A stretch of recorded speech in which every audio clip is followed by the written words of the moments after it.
وَمَن يَتَوَكَّلْ عَلَى اللَّهِ فَهُوَ حَسْبُهُ، اور جو اللہ پر بھروسہ کرے اللہ اس کے لیے کافی ہو جاتا ہے، اس کی ضروریات کا وہ خود کفیل ہوتا ہے، اور اس کے کام اس کے ذمہ کرم پہ ہوتے ہیں، کو ہو کے دیکھے اس کا۔ تو جو اللہ سے ڈرے اللہ اس کے لیے راستے بناتا ہے۔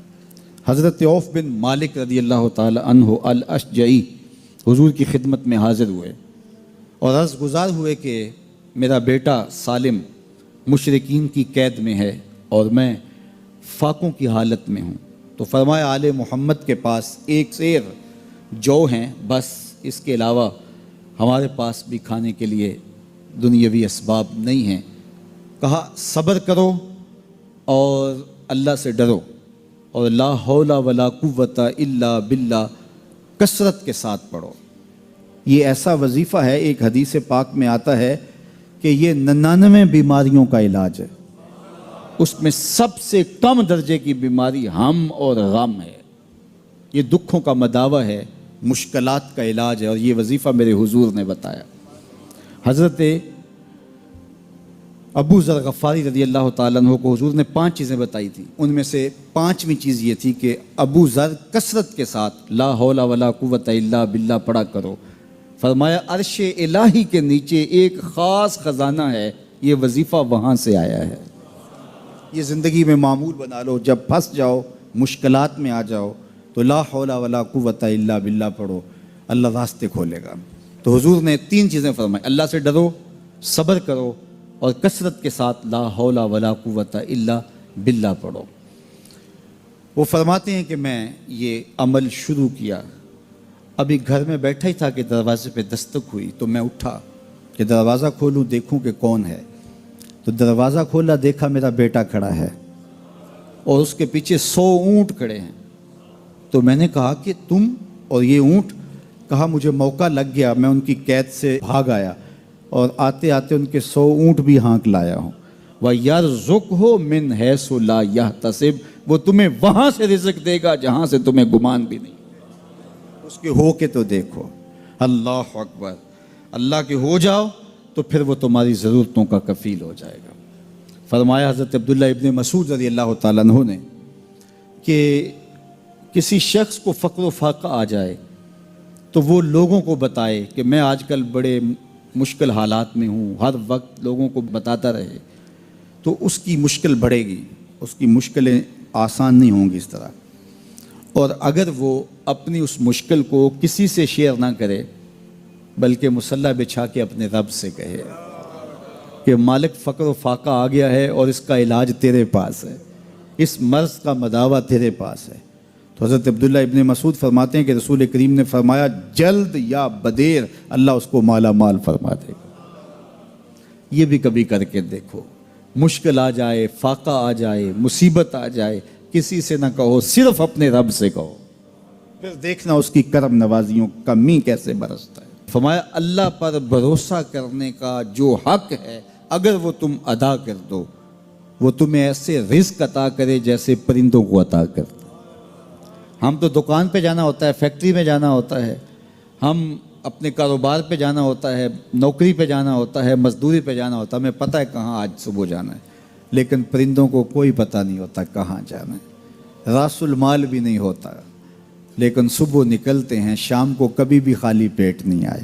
بن توکل پنچھی اڑ دے، خرچ نہ پلے زیرا ہو۔ گھر سے خالی پیٹ نکلتے ہیں، جب واپس آتے ہیں تو پیٹ بھرے ہوئے ہوتے ہیں، اور پھر جو ان کی ضرورت ہوتی ہے اللہ وہ ساری ضرورتیں پوری کرتا ہے، جو ضرورت ان کی ہوتی ہے۔ یہ شیر کتنا گوشت کھاتا ہے اللہ روز اسے دیتا ہے، یہ ہنس روزانہ سچے موتی کھاتے ہیں، اور آپ مارکیٹ میں لینے جائیں لاکھوں روپے لگا کے تولے ماشے کے حساب سے آپ خریدتے ہیں، پھر بھی آپ کو یقین نہیں ہوتا کہ یہ سچے ہیں یا 2 نمبر ہیں۔ اور ہنس دنیا پہ کروڑوں جانور پائے جاتے ہیں، روز کھاتے ہیں، صبح بھی، شام بھی، دوپہر بھی، پیٹ بھر کے کھاتے ہیں، اللہ روز انہیں عطا کر۔ کہا اس پہ بھروسہ تو کر کے دیکھو، وہ تمہاری ضرورتوں کا کفیل ہوگا، اس پہ بھروسہ کرو گے وہ تمہیں وہاں سے دے گا جہاں تجھے گمان بھی نہیں ہوگا۔ ارشاد فرمایا جو اللہ سے ڈرے اللہ اس کے لیے راستے کھول دیتا ہے، اور اللہ اس کو وہاں سے دیتا ہے جہاں سے اسے گمان بھی نہیں ہوتا۔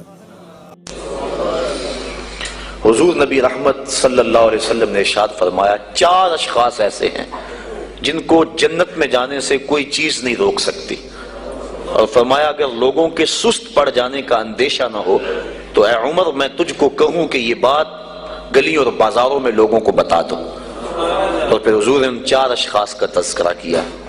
ایک وہ شخص جو والدین کے ساتھ حسن سلوک کرتا ہے، دوسرا وہ شخص جس کی اولاد زیادہ ہے ذرائع آمدنی تھوڑے ہیں لیکن وہ اپنی اولاد کے پیٹ میں لقمہ حرام نہیں جانے دیتا۔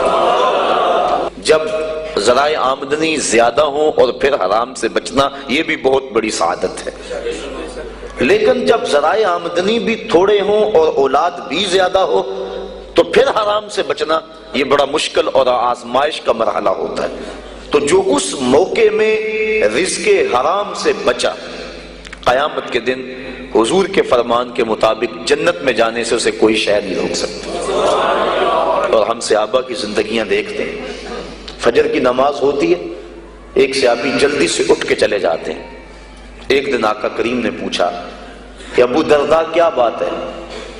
تو حضرت ابو درداء نے عرض کی حضور آپ جانتے ہیں آج کل مدینے میں کھجوریں پکنے کا موسم ہے اور سحری کے وقت ٹھنڈی ہوائیں مدینے کی سرزمین کو سلام کرنے بھی آتی۔ میرے ہمسائے کے صحن میں ایک اونچا لمبا درخت ہے کھجور کا جس کا جھکاؤ میرے گھر کی سمت ہے، اور جب ہوا چلتی ہے تو اس سے کھجوریں ٹوٹ کے میرے ویڑے میں گر پڑتی ہیں۔ میں جلدی جلدی اس لیے چلا جاتا ہوں کہ بچوں کے اٹھنے سے قبل وہ کھجوریں اٹھا کے ان کے گھر میں پھینک دوں، کہیں ایسا نہ ہو کہ میرا بچہ کوئی کھجور اٹھا کے اپنے منہ میں ڈال لے۔ یہ صحابہ کا مزاج۔ اور ہماری سڑک سے گنے کی ٹرالی گزر کر تو دیکھیں، ہم بچے کو شاباش دیتے ہیں کہ بڑا دلیر نکلا ہے۔ جس کو آج آپ حوصلہ افزائی کر رہے ہیں کل بڑا ہو کے ڈاکو بنے گا، کل بڑا ہو کے راہزن اور لٹیرا بنے گا۔ اولاد کی تربیت کے باب میں یہ بات ہے کہ اگر وہ گناہ کا ارتکاب بچپن میں بھی کرتے ہیں تو ان کی وہاں حوصلہ شکنی کی جائے تاکہ ان کے دل میں گناہ سے نفرت پیدا ہو جائے۔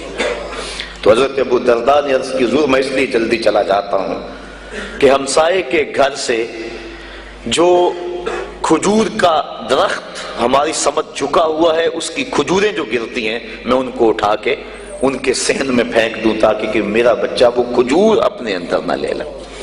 اور آپ جانتے ہیں کہ حضرت امام حسین رضی اللہ تعالیٰ عنہ مسجد نبوی میں آئے، صدقے کی کھجوروں کا ڈھیر لگا ہوا تھا، بچے تھے، ایک کھجور اٹھا کے انہوں نے اپنے منہ میں ڈال لی۔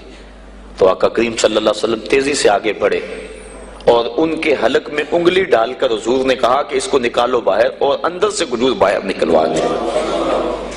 میں اور آپ اپنے رزق پر اگر غور کر لیں اور اپنے رزق کی حلت کا سامان کر لیں تو عبادت کی لذت نصیب ہو جائے۔ تیسرا وہ شخص کہ جس نے ایسی سچی توبہ کی کہ دوبارہ گناہ کی طرف جانا اتنا مشکل ہے جس طرح تھن سے نکلا ہوا دودھ دوبارہ اندر نہیں جا سکتا۔ اور چوتھی وہ عورت جس نے اپنی ساری محبتیں اپنے خامد پہ نچھاور کر دی اور اس حال میں مری کہ اس کا خامد اس پہ راضی تھا، اس کو جنت میں جانے سے کوئی چیز نہیں روک